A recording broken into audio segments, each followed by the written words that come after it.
आज पुरी रे श्री जगन्नाथ सेना पक्षर मुख्यमंत्री माननीय मोहन माझी को जगन्नाथ सेना भेट हो 4 दफा सम्मिलित एक दाबी पत्र आम देलु बुझेलु प्रकृत घटना कौन रत्नभंडार गणति मणति प्रसंग में 4टी दाबी 4टी प्रसंग आज देलु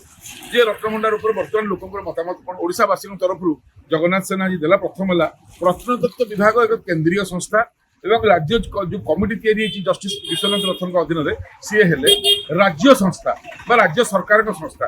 केंद्रीय संस्था प्रत्नतत्व विभाग बा एएसआई रत्नभंडार भितर जाकि रिपेयरिंग करेंगे मरामती करेंगे किंतु सेज खट सेज घरे जो रही आसिक रत्न ताकू गणिबार किसी असुविधा नहीं से अलग जगह रही यहाँ राज्य सरकार कमिटी गणिब से केंद्र सरकार लोक काम करेंगे रिपेयरिंग पर कौन हम गड़ेबार कारण कौन बर्तमान गणति कर असुविधा कौन हो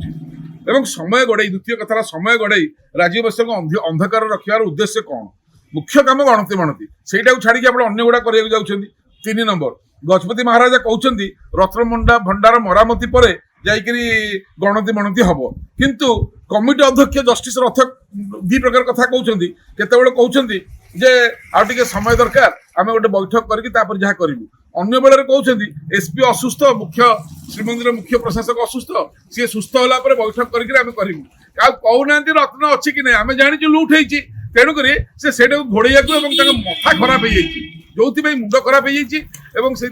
गजपति महाराज गले देखीदे जमी पूरा खाली सांगे बाहर पलि आसे सी रही रत्न देखापी सबुठ गुरुत्वपूर्ण कथा ना गजपति ना कमिटी यही कहूना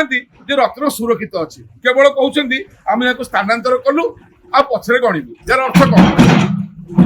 4 नंबर सब गुरुत्वपूर्ण कथा है आम दाबी करुवा रत्नभंडार लुट अभियोग सत्य प्रमाणित है बर्तमान आज आम मुख्यमंत्री को अवगत करइलु आपण ए रत्नभंडार चोरी को न घोड़े अंटी रे निआटा को न पुरे सीबीआई तदंत में सुपारिश करेंगे तुरंत एटा को सीबीआई तदंत हेले ही जो माने चोरी करछिन धरा हेबे आ चोर धरा हेले ही लोक खुशी हेबे आ दोषी दंड न पाइला पर्यंत ए संग्राम जारी रहिबो। जय जगन्नाथ जय जगन्नाथ जय जगन्नाथ।